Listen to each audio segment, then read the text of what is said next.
need ideas for Christ Arose piano playing, then I've got you covered. My name's Amanda Taro, and I do hymn playing tutorials and hymn arrangements. You can find all of my material at amandataromusic.com. I have created the printable hymn player's guide to go with this video that you can purchase. I will have a link in the description below, and there are two different levels. The second level, more advanced, I have the 4-part hymn as you would see it in the hymnal, but this has all the proper chords analyzed. Unlike the easy version, it doesn't just have your simple chords. It has like your slash chords is what you see. It's actually inversions. And I have a page of 4 left-hand ideas.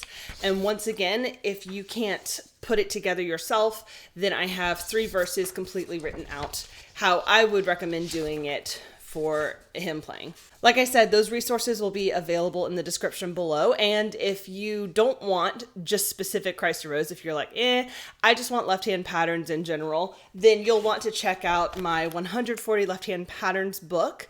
I will have a link to this in the description below. This is in 8 different keys and several different time signatures that you will find in any hymnal. But if you're not in a place where you can purchase anything, I also have a free download. Now, the left-hand patterns are only in the key of C. So like for Christ Arose, where it's written in the key of B flat, you'll have to transpose it yourself. But I do have a free resource with left-hand patterns that you can also get in the download below. Now, let's get on the piano and do some work. Moving on to the more advanced version, we've got the 4-part hymn, which involves a lot more chords. So this is a B flat chord. This is not a B flat chord. The bass stays as a B flat, but it's actually an E flat chord. So in the printouts that you can get, there's the actual chord analyzation. So it's B flat, E flat slash B flat, to let you know it's an E flat chord with a B flat on the bass, E flat slash B flat, and then back to B flat. Okay? Something else I did in the printout is in the hymnal, the left hand has this nice spread because it's written for voices, not for pianists. So the bass is F and the tenor is this A, which I have really large hands for a woman, so I can reach it, but a lot of people can't. So what I did was make it in the right hand, because that's way easier to reach than. So that's another little change I did in Christ Arose in my hymnal version of the PDF. So you've got the real chord analyzation, which is a little bit more complicated. And then you also have basically easy playing to where you don't stretch more than an octave. There are 4 left-hand pattern ideas. So the first one is similar to what I did for the easy version, but instead of doing the root and the 5th back to the root, I like doing the 3rd.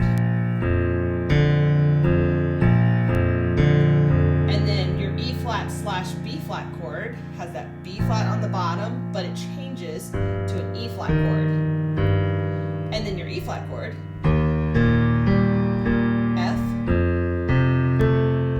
And then there's also an F7 where I decided to do the root, the 5th, and the 7th. Then there's a B flat slash F, which is F on the bottom, but it's a B flat chord. And then you have a B flat slash D, which is a D on the bottom, but a B flat chord. Then a C7,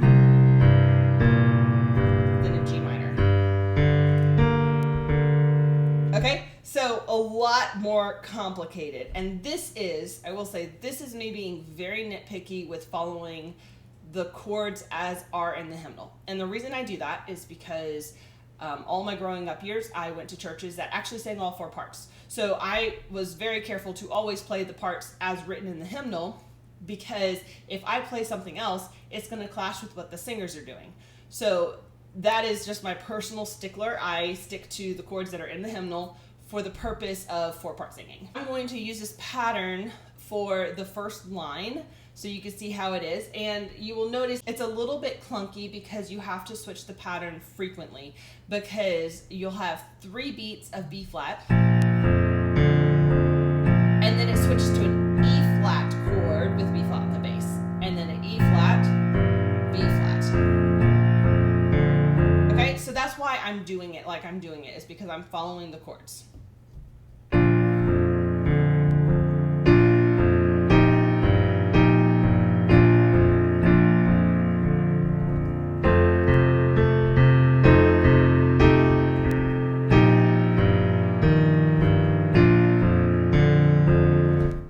right there was an E flat slash B flat and a B flat. Okay, so if this is like really complicated for you, it is all written out. That makes it a lot easier. This is actually a really good hymn to learn written out as opposed to piecing it together yourself.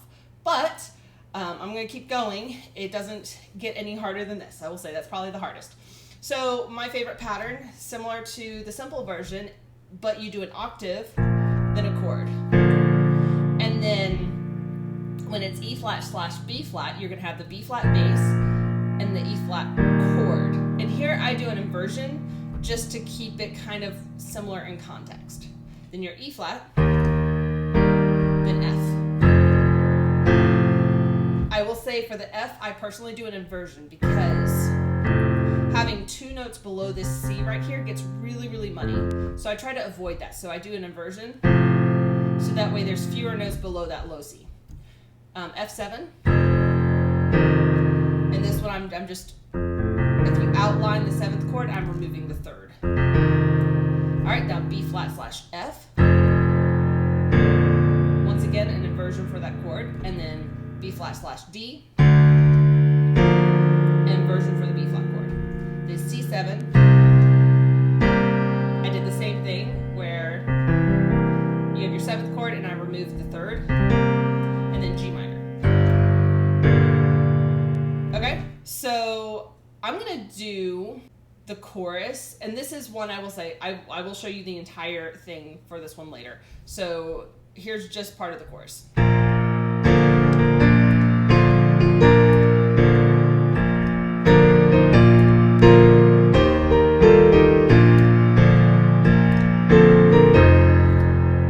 then you keep going. All right, the next two are super easy. It's 8th quarter. All right, the beauty of this one is that anytime you have a slash chord, an inverted chord, so this is B flat, and then this is E flat slash B flat, because B flat's the bass. Then just plain E flat, F, F7, same thing. Then B flat slash F, F is the bass, B flat slash D, C7, and G minor. So a lot easier.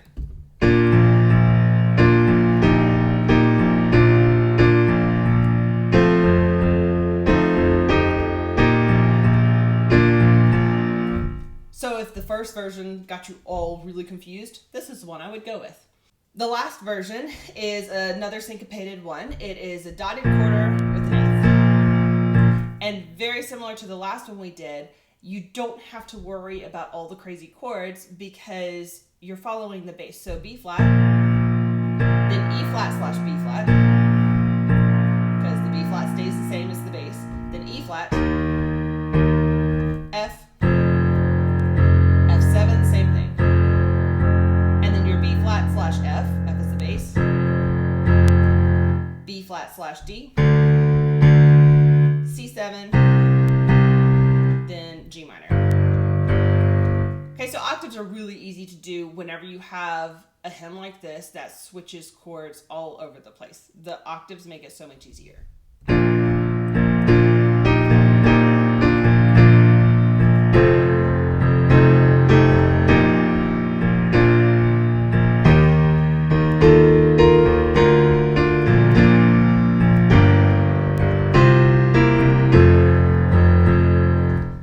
That one was for free just because that one's fun. Okay, so what I'm going to do is I will show you the hardest pattern. And what I'm going to do in my right hand is octave. So in the sheet music that you can purchase, I have basically hymn style where it's just soprano and alto. But then the next one I would do is a 3-note chord. So I'd fill it in with the rest of the chord.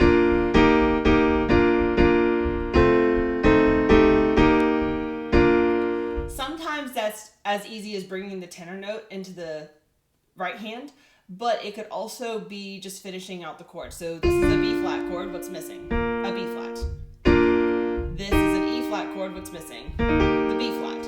So I would do first verse, just simple, as written in the hymnal. The second verse, as is written in my sample.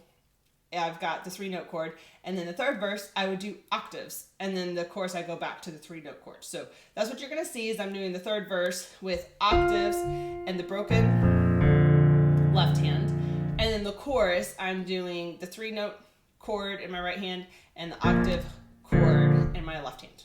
Okay, so here is the third verse in the sample that I've got written out.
This video has given you some ideas for what you can experiment with for Christ Arose. But once again, if you need something written out to help you put everything together, you can find my download for Christ Arose, either the simpler version or the more advanced version. There's 2 different versions. Or you could also get my 140 left-hand patterns if you just want to have the patterns and not all of the specific chords that go to Christ Arose. Let me know what you thought of this tutorial. Like I said, I'm doing it a little bit differently than I've done in previous years, so let me know your thoughts on it, and I will see you next time.